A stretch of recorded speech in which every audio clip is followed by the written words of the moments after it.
Okay guys, putting aside the developments and updates on the Charlie Kirk situation, we need to address the fallout. Because today, September the 11th, 24 years after the 9/11 attacks, there is a huge moral dilemma dividing Americans today. And that is it okay to celebrate the death of Charlie Kirk? Because honestly, waking up this morning, after people have had some time to process what the hell has just happened, I was genuinely surprised at how so many people reacted. Because America right now is not just filled with people who are mourning the death of a father and a husband. I'm so freaking pissed right now! This is bullshit! I just saw blood squirting out of his neck! I love that guy! Why do they always come with violence? Gosh damn it! Use your freaking words as they're talking to you people! But it is also filled with people celebrating the death of a controversial political figure. Charlie Kirk got shot and killed. How do you feel? Happy. Goodbye. See that Charlie Kirk just got shot and killed? That's good. Girl, someone had to do it. He was a disgusting person with disgusting beliefs. Yeah, he's a I'm like, yeah, he's an you know? And I thought that this was a reaction that has come hours after the shooting, when people have had time to think about it. But no, for some, this was immediate, almost reflexive. For example, this man was seen on camera smiling and fist pumping just moments after the shot rang out. We heard shots.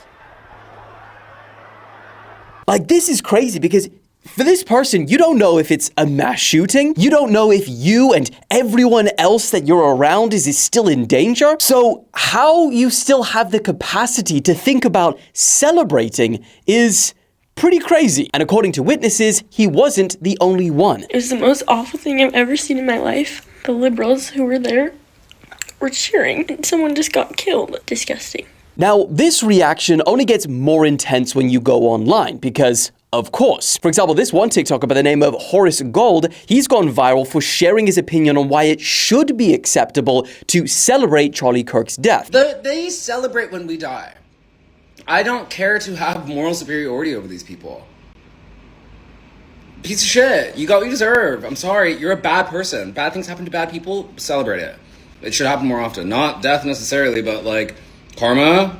Big fan of it. And going into the comments, they're actually backing him up. No, like, am I crazy? He was a bad, dangerous person. An advocate for gun violence was a victim of gun violence. Oh no. People with social media on April 30th, 1945, that's the day that Hitler died. I didn't agree with him, but no one deserves to go out that way, RIP. This one is wild. I do think his kids will be better without his influence in their upbringing. And I only show this because this comment in particular got nearly 20,000 likes in the matter of hours. Now, from the countless amount of videos that I've watched essentially like this, a lot of people are justifying them celebrating Kirk's death because in their view, he incited hate, extremism, and he contributed to a toxic political culture. So many of them believe that removing a figure like this from public discourse is beneficial. Cheek Media said Charlie Kirk will receive more media coverage for his death than the murdered school children he said were unfortunately worth it to preserve gun laws. And the thing is, you can't even just chalk this down to the crazy people on the internet who feel this way. Because the multi-billion-dollar company MSNBC, they had to fire their political analyst Matthew Dowd after he suggested that Charlie Kirk was to blame for his own death. Hateful thoughts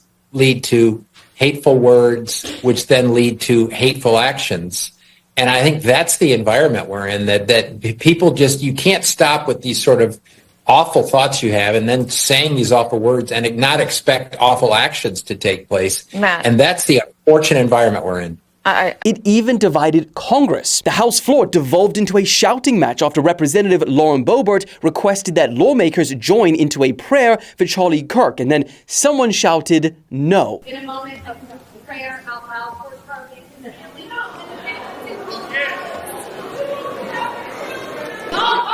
Wait a minute. The House will be in order. However, in saying all of that, many people, I would argue the majority, are condemning this shooting and also condemning people celebrating this shooting. Many people are saying that regardless of his opinions or politics, no one deserves to go out like that. In fact, this isn't just people celebrating someone dying from natural causes. This is people celebrating the death of someone who was just murdered for their political opinions. And many are warning of the dangers of that happening because it only encourages more. In fact, one of the most fundamental established principles in behavioral psychology is that reinforcement of something, whether that be accidental or deliberate, only increases the likelihood of that behavior happening again. So if individuals are celebrated or told that they did the world a favor by shooting and killing someone, what is likely to happen next? But before you start thinking that this is the entire left that feel this way, it's not. There are many, even among the people who hated Charlie's politics, that have come out and condemned the celebration of violence, seeing it as harmful for democratic norms, for free speech, and civil discourse. If anyone in the sound of my voice celebrated even a little bit at the news of this shooting, I would beg you to look in the mirror and to see if you can find a better angel in there somewhere. Project Liberal and organizations like them have come out saying, we agree with Charlie Kirk on basically nothing, except that he deserves the right, as every human does, to speak freely without the threat of violence. Multiple Democrat politicians and former presidents have come out condemning the shooting, like Gavin Newsom, Joe Biden, Barack Obama, Kamala Harris, Nancy Pelosi, and even some of the most prominent liberal figures on TikTok that have had heated debates with Charlie Kirk in the past, like Dean and Parker. They too have condemned the shooting. And in fact, both of them went as far as even telling the people who celebrated it to unfollow them, and they do not want their support. In fact, Dean said something that was very fair. If you want to end gun violence, it is something that you can never celebrate. It is sad to see, because America is increasingly becoming a place where their Second Amendment right is costing them their First Amendment right. And as someone covering American politics and American issues almost every day, it's pretty scary to watch. I mean, not only the fact that this has happened in the first place, but also the stark differences in reaction to it happening. Like, some people are literally crying their eyes out while others are saying they couldn't be happier. Yo, they got Charlie Kirk, bro. I've never been happier.